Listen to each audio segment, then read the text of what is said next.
오늘 주님께서 우리에게 주신 말씀은 마태복음 11장 25절에서 30절까지 말씀입니다. 우리 한 절씩 교독으로 읽도록 하겠습니다.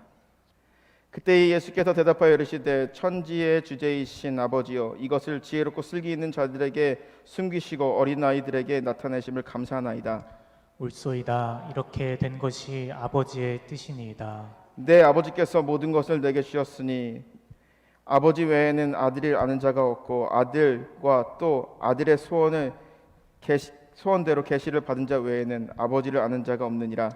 수고하고 무거운 짐진 자들아, 다 내게로 오라. 내가 너희를 쉬게 하리라. 나는 마음이 온유하고 겸손하니 나의 멍에를 메고 내게 배우라. 그리하면 너희 마음에 쉼을 얻으리니. 이는 내 멍에는 쉽고 내 짐은 가벼움이라 하시니라. 아멘. 제가 결혼하기 전에 저희 집사람과 함께 친구들과의 모임이 있어가지고 서울에서 청평까지 기차를 타고 간 적이 있습니다. 그래서 옛날에는 이제 뭐 서울에서 뭐 춘천이나 뭐 이렇게 가평 같은 데 가려 그러면은 이제 경춘선이라는 기차를 타고 다녔죠. 근데 요즘에는 전철이 춘천까지 뚫려가지고 쉽게 갈 수가 있습니다. 여하튼 가게 되었습니다. 근데 기차역에서 내렸어요. 전철역에서 내렸어요. 그런데 너무 밤이었기 때문에 아무것도 없었어요. 택시도 없고요, 버스는 없고요. 그런데 저희가 가려고 하는 그 펜션은 굉장히 멀었어요. 고민을 했죠. 사랑하는 여인을 데리고 여기까지 왔는데 책임을 져야지. 그래서 제가 어떻게 했겠습니까? 히치하이킹을 했습니다. 근데 다행히도 그 히치하이킹을 했는데 어떤 사람이 세워주더라고요. 그러면서 이제 그분과 함께 대화를 하기 시작했습니다. 그분에게 물었습니다. 선생님, 왜 이 밤에 주무시지 아니하시고 이렇게 다니십니까? 그리고 제가 어떤 사람인 줄 아시고 태워주십니까? 그러니까 그분이 이야기를 하더라고요. 사실 3일 동안 잠을 못 잤다고 합니다. 잠을 자려고 하는데 도저히 잠이 오지 않아가지고 너무 마음이 답답해가지고 밖으로 나오게 되었습니다. 하면서 이런저런 대화를 나누던 중에 그분이 교회에 다닌다는 집사님이라는 것을 알게 되었습니다. 그러면서 저희가 목적지에 도착해서 그분이 어떠한 문제 때문에 잠을 못 자는지 그것은 알 수 없지만 정말 뜨겁게 기도해 드렸어요. 하나님, 이분에게 잠을 주시옵소서. 주님, 사랑하는 자들에게는 잠을 주신다고 말씀하시지 않으셨습니까? 편히 쉴 수 있도록. 내가 어떠한 문제를 가지고 고민하는지 저는 모르지만 주님께서는 너무나도 잘 아시리라 믿습니다. 그 고통의 무거운 짐을 내려놓게 해주시옵소서라고 아주 간절히 뜨겁게 기도하고 우리가 헤어진 기억이 있습니다. 여하튼 잠이라는 것은요, 하나님께서 우리에게 주신 축복입니다. 왜 그렇습니까? 자는 시간에는요, 우리가 쉬는 시간입니다. 우리 육체가 쉬게 되고요, 우리의 정신이 쉬는 시간입니다. 가끔 가다가 뭐 그런 목사님들이 있어요. 예배 시간에 졸면은 졸음마귀가 와가지고 그렇다, 그리고 뭐 이렇게 얘기하시는데 어떻게 보면은 그 순간도 주님께서 주는 쉼이 아닐까라는 생각이 듭니다. 그렇듯 이 잠이라는 것은요, 수면이라는 것은요, 어느 누구에게나 차별 없이 주어지는 하나님의 은총인 것입니다. 그런데 여러분 혹시 이런 기도를 해보신 적이 있으십니까? 여러분들의 잠을 위해서, 수면을 위해서 기도해 본 적이 있으십니까? 어떤 사람들은 이렇게 기도할 거예요. 젊은 사람들이겠죠. 잠을 자야 되는데 잠을 잘 시간이 없는 겁니다. 그래서 잠을 잘 시간이 없어서 괴로운 거예요. 이러다가 이렇게 가다가는 과로로 쓰러질 것 같아요. 그래서 잠을 잘 시간이 없어요. 이렇게 기도하겠죠. 하나님, 나에게 잠을 잘 시간을 주세요. 이렇게 기도할 겁니다. 하나님, 제가 이제 30분밖에 못 자는데 그 30분 자고 일어났을 때 머리가 개운해지게 해주세요 라고 기도하는 사람도 있을 것입니다. 반대로 이러한 사람도 있을 것입니다. 잠을 자야 됩니다. 그런데 눈을 감아도 잠이 오질 않아요. 정신이 멀뚱멀뚱 살아있어요. 눈은 감고 있는데 여러 가지 생각과 답답한 문제 때문에 잠이 오지 않는 거예요. 눈 떠봤는데 아침이 된 거예요. 저는 아마 잠을 못 자는 사람보다 그것이 아마 더 괴롭지 않을까라는 생각이 듭니다. 그런 사람들이 이렇게 기도하겠죠. 하나님, 나에게 잠을 주시옵소서. 내 영혼이 쉴 수 있게, 편히 쉴 수 있게 나에게 잠을 주시옵소서. 어떤 사람이 이렇게 기도할 것입니다. 하나님, 이제 제가 잠을 잡니다. 그런데 저의 삶이 너무나 고단합니다. 그래서 내일 아침에 눈을 떴을 때 이 땅에서 눈을 뜨고 싶지 않습니다. 하나님 나라 가 있게 해주세요. 그런 분들도 있겠죠. 즉 잠이라는 것은요, 우리에게 있어서 축복입니다. 그런데 그 축복인 잠을 누리지 못하는 현대인들은 왜 그럴까요? 2022년에 조사에 따르면요, 전 세계의 이 수면 시장의 규모가 70억 달러에 이르른다고 합니다. 우리가 수면 시장 하면은 이제 뭐 잠잘 때 먹는 수면 유도제 뭐 이런 것들을 생각할 수 있겠죠. 그런데 여러분들이 이제 스마트워치 쓰시는 분들이 있나요, 혹시? 예, 저는 쓰다가 고장이 났는데 거기에 보면 항상 요즘에는 기능이 있어요. 뭐냐면은 수면을 체크하는 기능입니다. 나의 맥박과 이런 바이오 리듬을 이제 체크하면서 내가 얼마나 질 높은 잠을 잤는지 그거에 대해서 측정을 하는 거예요. 그렇듯 이 잠이라는 것을 현대인들은 잘 자고 싶어하고 그리고 잠 가운데 쉼을 얻고 싶은데 그것이 잘 안 되기 때문에 이런 시장이 발달하지 않았나라는 생각이 듭니다. 그렇다면은 왜 많은 사람들에게 잠을 잘 수 있는 은총이 주어졌고 어떠한 사람에게도 차별 없는 것인데 왜 우리는 잠을 자지 못할까요? 왜 현대인들은 잠 못 이루는 밤을 보내면서 살아갈까요? 그 이유는 우리 안에 있는 스트레스 때문이라는 것이죠. 스트레스는 바로 무엇입니까? 우리 안에 있는 무거운 짐입니다. 무거운 짐, 삶에 무거운 짐이 있어요. 그것을 생각하다 보니 잠이 오지 않는 것이고 잠을 자야 되는데 삶의 무거운 짐을 견뎌내다 보니 잠잘 시간이 없는 거예요. 견디다 못해 쓰러지다 보니 잠을 자면 눈 뜨고 싶지 않은 것이 지금 우리의 현실인 것입니다. 현대인들은 잠을 잘 자고 싶어 하지만 어떠한 사람들은요 과로와 만성피로에 시달립니다. 잠을 자고 싶지만 불면증에 시달려서 괴로워하는 일들도 있습니다. 잠을 자고 눈을 뜨고 싶지 않는 사람들도 있고 잠을 자다가 호흡하는 것을 잊어버려서 무호흡증에 걸려서 괴로워하는 이들도 있습니다. 이것의 궁극적인 원인은요, 쉬지 못하고 우리가 잘 시간에 자지 못하는 것은요, 우리의 삶 가운데 있는 무거운 짐 때문이라는 것이죠. 주님께서는 자신이 사랑하는 자들에게 잠을 주신다라고 시편 127편에 보면은 말씀하시고 계십니다. 그런데 사랑하는 우리 모두에게 잠을 줬는데 우리가 잠을 이루지 못하는 것, 그것은 우리가 가지고 있는 삶의 무게 때문이라는 것이죠. 그런데 오늘 우리가 이 말씀을 통해서 여러분들이요, 우리가 잠 못 자고 그리고 또한 잘 쉬지 못하고 그리고 우리가 평안함을 누리지 못하는 것을 이 말씀을 통해서 우리가 큰 힘을 얻고 주님이 주시는 귀한 평안을 얻으시는 저와 여러분들이 되었으면 좋겠습니다. 주님께서는요 오늘 본문에 보면 말씀하십니다. 수고하고 무거운 짐진 자들아 다 내게로 오라. 내가 너희를 쉬게 하리라. 너무나 잘 아는 말씀이죠. 이 말씀을 봤을 때 너무나도 큰 위로와 힘을 받습니다. 그런데 우리가 알 필요가 있어요. 예수님께서 이 말씀을 하실 때 언제 이 말씀을 하셨는지, 어떠한 컨텍스트 속에서 제자들에게, 사람들에게 이 말씀을 하셨는지 우리가 알 필요가 있습니다. 우리가 11장의 말씀을 쭉 읽어보면 어떤 이야기가 나옵니까? 세례 요한이 등장을 한 세례 요한의 제자들이 등장합니다. 세례 요한의 제자들이 예수님을 찾아옵니다. 왜 그렇습니까? 세례 요한이 감옥에 갇혔기 때문입니다. 여러분, 세례 요한은 누굽니까? 주님 오실 길을 예배하는 구약의 마지막 선지자입니다. 구약의 마지막 선지자. 그리고 세례 요한이 오고 그리고 또 예수님이 오서 메시아 사역을 이루는 것이 세례 요한의 사명입니다. 그런데 그 세례 요한이요 감옥에 갇히게 되었어요. 그토록 이스라엘 백성들이 기다리고 세례 요한은 제사장으로 성공할 수 있는 가문의 사람이었는데 나는 주님의 길을 따르겠다 하면서 광야로 나가서 회개를 선포했는데 그 세례 요한이요 감옥에 갇혔어요. 그를 따랐던 사람들은 이 세례 요한을 바라보면서 기대했을 것입니다. 저 사람을 통해서 뭔가 이루어질 거야. 저 사람만 따라다니면 문제 없을 거야 라는 기대가 있었을 거예요. 그런데 그가 감옥에 갇혔어요. 사람들은 생각했죠. 세례 요한이 정말 진짜 마지막 선지자, 구약에 말하는 엘리야와 같은 마지막 선지자가 맞나?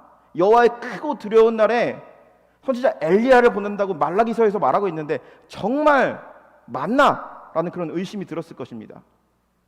감옥에 갇혀서 처량하게 있는 이 세례 요한도 이런 생각을 하지 않았을까요? 내가 아니었나? 다른 사람이었나? 그렇기 때문에 궁금하기 때문에 예수님께 물어본 것입니다. 영적으로 혼란한 시기였습니다. 또 한 가지는요, 이 세례 요한의 제자들만 무거운 짐을 지고 답답해하고 영적인 피로감을 느끼는 것이 아니었습니다. 우리가 12장의 말씀을 보게 되면요, 시작되는 게 있어요. 그것은 바로 무엇이냐면 예수님의 제자들이요, 밀밭을 가고 있었는데 제자들이 밀밭에서 이삭을 베어 먹습니다. 그런데 그것을 바라보면서 바리새인들이 이야기하는 거죠. 당신은 안식일인데 당신의 제자들은 여기서 밀밭에서 이삭을 잘라 먹고 있는데 이게 말이 되는 겁니까? 라고 하면서 예수님께 책임을 묻습니다. 여기서 우리가 볼 수 있는 것은 바로 무엇이냐면은 당시에 아주 극단적인 율법이요, 바리새인과 종교 지도자들이 말하고 있는 율법이요, 사람의 마음을 구원하지 못했다는 거죠.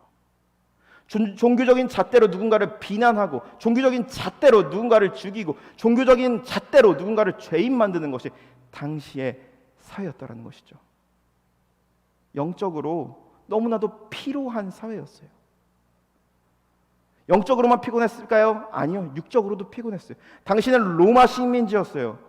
로마 식민지의 국가가 되려면 로마의 보호를 받기 위해서는 엄청난 텍스를 내야 돼요. 열심히 돈을 벌어봤자 다 로마 제국에 갖다 줘야 돼요. 남는 게 얼마 없어요. 이러한 시대가 바로 당시의 시대였습니다.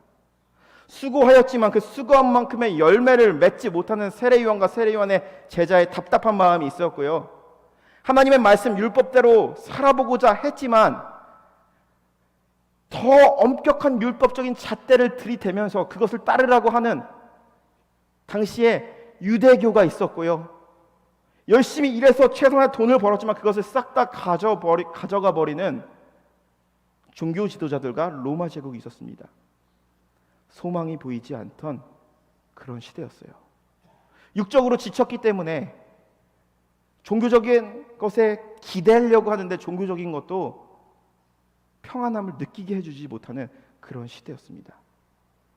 한 가지 예를 들도록 하겠습니다. 어떤 사람이 있었어요. 열심히 일했는데요, 열심히 일해서 돈을 벌었어요. 그런데 세금으로 다 가져가고, 그리고 또 한 달 카드값으로 다 가져가고, 또 어떤 빚이 있어가지고 다 이자 내고 이러다 보니까 남는 게 없어요. 너무나도 괴로운 거예요. 우리들의 이야기일 것입니다. 그래서 너무나도 괴로워가지고 교회를 찾아갔어요. 근데 교회를 찾아갔는데 이 사람의 사랑으로 안아주기보다는 너무나 그런 것들이 많은 거죠. 배워야 될 게 많고 하지 말라는 게 많고, 그리고 엄격한 잣대를 들면서 우리 교인이 되려면 이렇게 돼야 됩니다, 이거 해야 됩니다, 그렇게 하면 안 됩니다 라고 하면서 마음의 위로를 주기는커녕 그러한 짐만 주는 겁니다. 그래서 이 사람이 교회는 더 이상 못 다니겠다, 너무나도 힘들다, 그냥 가만히 있는 게 낫겠다라는 생각이 드는데 어떤 새로운 교회가 있다 그래서 그 교회를 찾아갔어요. 새로운 복음, 그리고 뭔가 지금의 기존의 교회와 다른 그런 신선함을 느꼈는데 다음 주에 그 교회 다시 찾아가 봤는데 교회에 문제가 생겨서 담임 목사님이 떠나게 되고 교인들은 와해되고 있었어요. 이 사람은요, 육신이 괴로워서 영적인 쉼을 얻고 싶은데 쉼을 얻을 수 있었을까요? 못 얻습니다. 단적인 우리의 이야기를 이야기하고 현대적인 관점에서 해석했지만 예수님이 살던 그 시대나 지금이나 지쳐있는 자들, 영적으로 지쳐있는 자들, 잠을 못 자는 자들, 억울해서 잠을 못 자는 자들, 잠을 잘 시간이 없는 자들 존재했고요, 그러한 괴로움 가운데 살아가고 있었다라는 것이죠. 그런데 예수님께서 그러한 시대 가운데 수고하고 무거운 짐진 자들아 다 내게로 오라, 내가 너희를 쉬게 하리라 라고 말씀하십니다.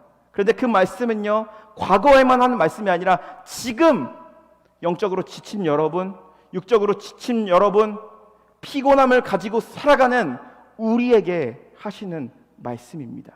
잠 못 자는 우리들, 피곤해하는 우리들에게 주시는 말씀이라는 것이죠. 그러면은 우리가 주님께서 주시는 평안, 그리고 주님께서 쉴 수 있는 것을 누리는 것, 잠을 또 잘 자기 위해서는 우리가 어떻게 해야 할지, 어떻게 우리가 주님이 주시는 그 은총 안에서 은총을 누리며 잘 쉬며 그 은혜 안에서 살 수 있을 것인지 오늘 본문을 통해서 한번 알아보도록 하겠습니다. 오늘 본문 말씀 25절 말씀을 한번 읽어보도록 하겠습니다. 같이 한번 읽어보겠습니다. 그때에 예수께서 이르시되 천지의 주제이신 아버지시여, 이것은 지혜롭고 슬기 있는 자들에게 숨기시고 어린아이들에게 나타내심을 감사하나이다. 아멘. 영적으로 지친 자들에게요, 말을 했어요. 뭐라고 합니까? 하나님에 대해서요, 지혜 있고 슬기로운 자들에게는요, 비치지 않고요, 어린 아이들에게 나타냈다라고 예수님께서 말을 합니다. 이것을 문자적으로 우리가 해석했을 때, 하나님을 볼 수 있는 것은 어린아이와 같은 저희 딸 희지야 같이 조그만 애들만 볼 수 있는 거구나, 그렇게 생각할 수 있습니다. 그런데 이것을 영어 성경을 읽어보게 되면 뭐라고 나와 있느냐? 이 어린아이라는 개념이요, 우리가 생각하는 이 뭐 킨더가든 다니거나 초등학교 다니는 애들이 아니라 인펀트라고 나와 있어요. 인펀트는 뭐합니까? 영아입니다. 영아 다음에는 우리가 유아라고 하죠. 타들러라고 하는 유아라고 하죠. 그런데 이 본문을 말씀을 묵상하면서 아이를 낳고 지난 1년간의 삶을 한번 되돌아봤습니다.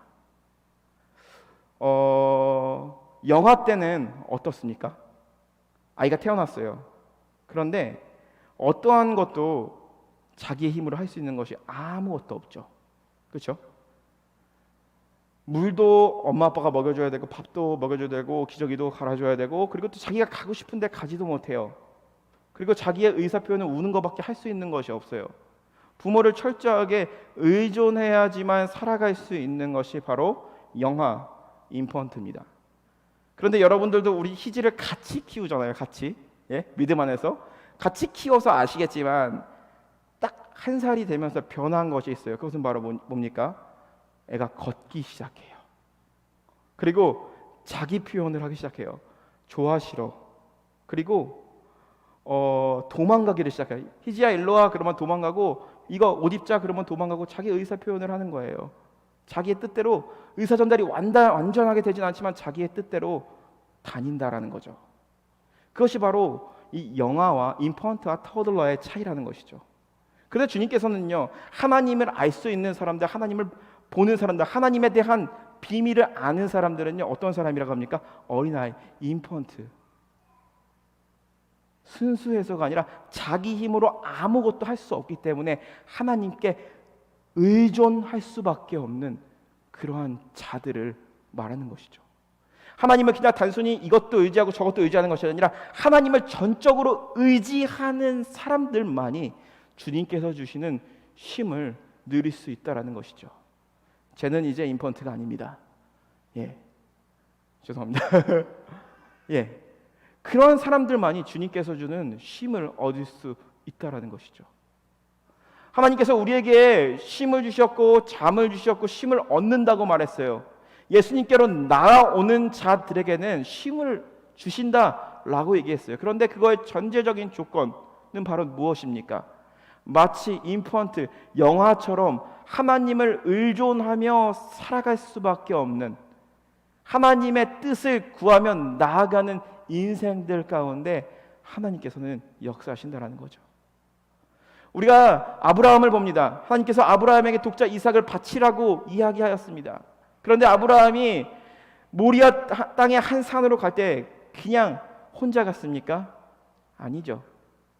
자신의 하인들을 데려갔어요. 그런데 모리아 땅의 한 산으로 이제 가려고 하는 그 시점에서는 어떻게 합니까?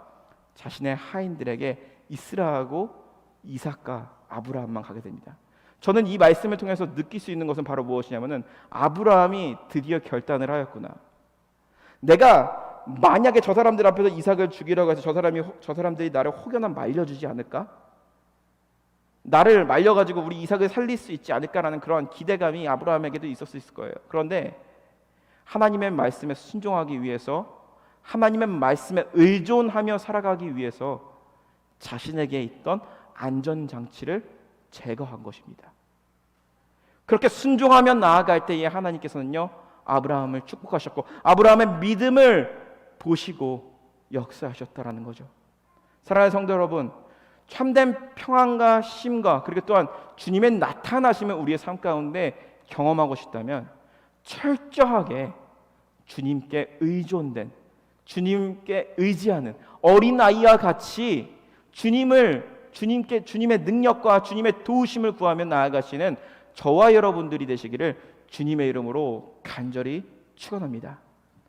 두 번째입니다. 두 번째는 어떤 것이냐면은 우리가 주님 안에서 참된 평안을 얻고 그리고 또 잠도 잘 자고 그리고 주님 안에서 쉼을 얻기 위해서 해야 될 것이 있습니다. 그것은 바로 무엇이냐? 주님이 주시는 그 멍에를 우리가 매야 한다라는 것이죠. 쉬어야 하는데 무슨 멍에를 맵니까? 라고 생각이 들 수도 있겠죠. 우리가 고대의 팔레스타인에 가보게 되면요, 그 땅이요, 미국 땅처럼 이렇게 막 농사짓기 좋은 땅은 아니에요. 땅을 파면 뭐가 나오냐면 돌이 나오고 자갈이 나와요. 그렇기 때문에 소 한 마리의 멍에를 메우고 이것을 끓게 하면은 이 소가 금방 지치거나 너무나도 힘들어요. 그래서 사람들이 생각했던 게 바로 무엇이냐면 소 2마리를 놓는 것입니다. 그러면서 그 둘에게 멍에를 딱 올려놔요. 그러면 그 소가 어떻게 할까요? 처음부터 그냥 시작하면은 이제 막 트랙터 보는 것처럼 이렇게 쭉 나갈까요? 아니에요. 처음에 이 두 수가요, 딱 만났을 때는 서로 힘겨루기를 합니다. 주도권 싸움을 해요. 그러다가 한 마리 둘 다 지치게 되고 지쳤을 때에 주도권을 잡는 소가 앞으로 나갔을 때 주도권에서 밀린 소는 그 소를 따라가게 돼 있어요. 그런데 그들이 처음에 주도권 싸움할 때는 너무나도 힘들고 괴로워요. 그리고 일이 되지 않아요. 그런데 한 소, 주도권을 잡은 소를 따라가게 되었을 때 어떻게 됩니까? 일이 쉬워지고 가벼워진다는 거죠. 예수님은요, 당시의 컨텍스트 안에서 그 소를 보고 멍에를 말씀하신 겁니다. 예수님께서는 뭐라고 말씀하십니까? 나의 멍에를 배워 나에게 배우라. 예수님이 주시는 멍에를 맨다라는 것은 바로 무엇입니까? 그 멍에를 맨다라는 것은요, 예수님의 주장에 따라 우리가 움직인다라는 것을 의미하는 것입니다. 내가 나의 짐을 메고 나의 뜻대로 나의 인생을 나아가는 것이 아니라 주님을 따라가는 인생이 되는 겁니다. 나의 인생의 주도권을 주님께 놓고 따라가는 것입니다. 주님께서는 너의 짐이 가벼워질 거야, 변할 거야, 그리고 짐을 매지 않아도 돼 라고 말씀하신 것이 아니라 내가 지는 나의 짐, 나를 따라와라 라고 이야기하는 것입니다. 우리는 느낄 수 있는 것입니다. 나의 뜻대로, 내 방식대로, 내가 했던 경험대로 하고자 했을 때 우리가 경험했던 여러 가지 실패들, 하나님께서 나에게 마음을 주셨음에도 불구하고 하나님 이게 맞아요, 아니면 하나님의 뜻은 이런 것일 거예요 하면서 나의 주장을 내놓고 우리의 삶을 걸어갔을 때 우리는 철저하게 깨지고 그리고 넘어지고 지쳐있는 우리의 자신을 우리의 과거의 삶을 통해서 보게 될 것입니다. 그러나 우리가 다시 한번 기억했으면 좋겠습니다. 나의 멍에가 아니라 주님의 멍에를 같이 메고 주님께서 주장하는 곳으로 우리가 따라갔을 때 성경은 얘기합니다. 내 짐은 쉽고 가벼움이라. 주님께서 주시는 그 짐을 메고 우리가 나아갈 때 우리가 지고 있는 그 삶의 짐의 무게가 바뀌진 않아요. 우리의 환경이 바뀌지 않아요. 내가 원망하고 싫어했던 그 사람들이 변하진 않아요. 그런데 분명한 것이 있습니다. 주님께서 주시는 그 짐을 지고 같이 십자가를 지고 십자가를 지는 마음으로 주님께 의존하며 주님과 함께 이 멍에를 메고 나아가는 인생은요, 세상에 견디지 못할 어려움이 없다라는 것입니다. 주님과 함께 이 짐을 지시는 저와 여러분들이 되시기를 주님의 이름으로 간절히 축원합니다. 주님 안에서 쉼을 얻기를 주님의 이름으로 간절히 축원합니다. 우리가 갖고 있는 그 삶의 문제를 가지고 계속 고민하지 말고 괴로워하지 말고 주님이 주는 그 십자가의 짐을 지십시오. 주님과 함께 가십시오. 여러분들은 지치지 않습니다. 주님께서 우리와 함께 하시기 때문이라는 것입니다. 그런 여러분들이 되시기를 주님의 이름으로 간절히 축원합니다. 세 번째로는요, 이제 마지막인데요. 주님께서 말씀하시죠. 나의 멍에를 메고 내게 배우라. 나는 온유하고 겸손하다라는 것이죠. 그러면은 주님께서 우리에게 지어주시는 그 멍에, 주님께서 인도하시는 길을 따라가게 되면서 거기서 배울 것이 있습니다. 그것은 바로 무엇이냐면 온유와 겸손이라는 것이죠. 주님께서 십자가의 고난을 통해서 우리에게 보여주신 것이 있다 그러면 그것은 바로 무엇입니까? 죽기까지 복종하셔서 나를 위해서 십자가에 죽으심으로써 온유와 겸손한 하나님의 아들임에도 불구하고 자신을 드러내지 아니하고 우리를 위해서 제물이 되기 위해서, 우리를 위해서 희생 제물이 되기 위해서 십자가에서 그렇게 죽으신 주님이었습니다.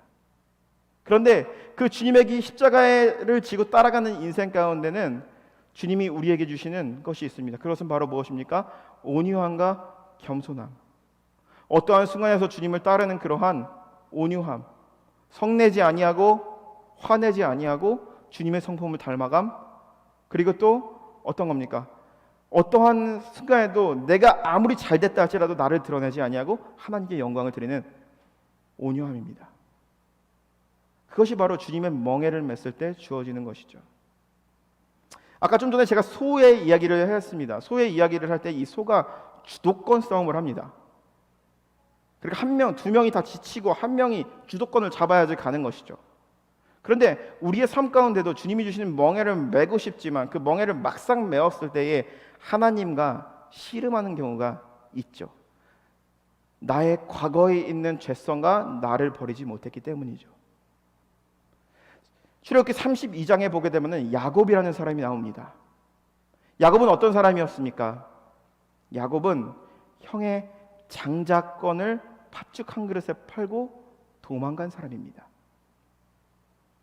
삼촌 라반 집에서 오랫동안 일했습니다. 그래서 큰 부를 얻게 됐어요. 이제 새 살림을 시작하려고 하는데, 새로 분가해서 이제 자신의 가문을 이어가려고 하는데 그의 마음 가운데 걸리는 것이 있어요. 그것은 바로 형과 화해하지 못했다라는 거죠.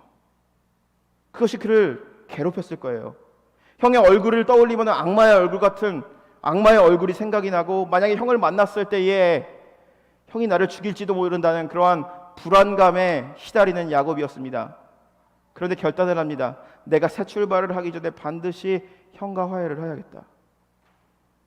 야곱도 마찬가지로 아브라함이 자신의 하인들을 내려놓고 모리아 땅으로 갔던 것처럼 자신의 가축들, 그리고 자신의 자녀들, 가족들 다 미리 강 건너로 보냅니다.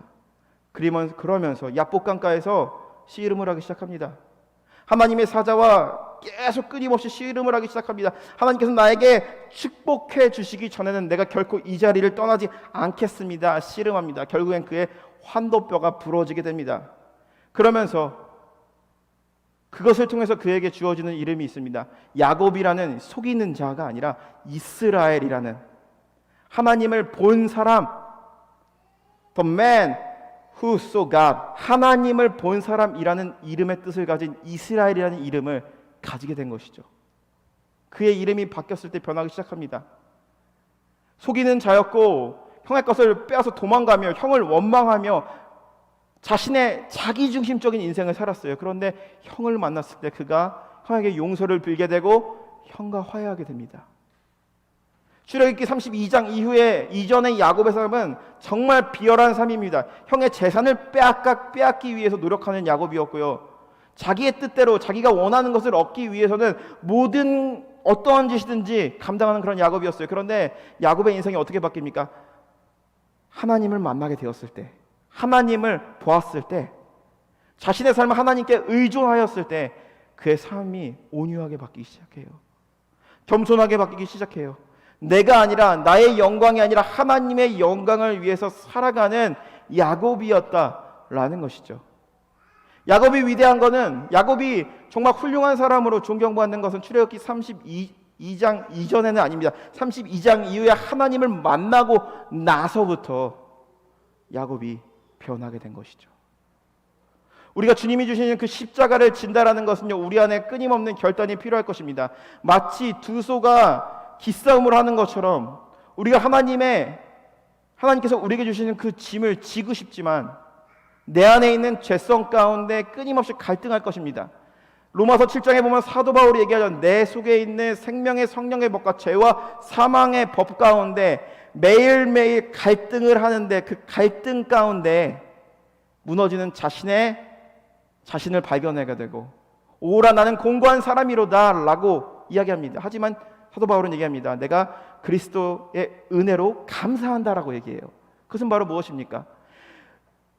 내 안에 있는 두 가지 법이 싸우지만 그 두 가지 법 가운데 무너지지만 나를 세우시는 하나님의 은혜가 있기 때문에 내가 주님의 멍에를 메고 갈 수 있겠다라고 고백하는 것입니다. 사랑하는 성도 여러분, 쉼을 얻는 것과 주님의 멍에를 진다, 이 말은요 상당 좀 다른 말 같아요. 그런데 우리가 오늘 이 말씀을 봤을 때 이것은 다른 말이 아닙니다. 우리의 짐을 내려놓고 주님의 멍에를 지며 나아갈 때 우리가 그것을 지고 가는 것이 아니라 주님이 우리의 삶을 끌고 가신다라는 거죠. 사랑하는 성도 여러분, 잠 못 자시는 분 계십니까? 혹은 마음의 무거운 짐 때문에 괴로워하시는 분이 있으십니까? 여러분들의 모든 것을요, 고민을요, 주님의 십자가 앞에 내려놓기 바랍니다.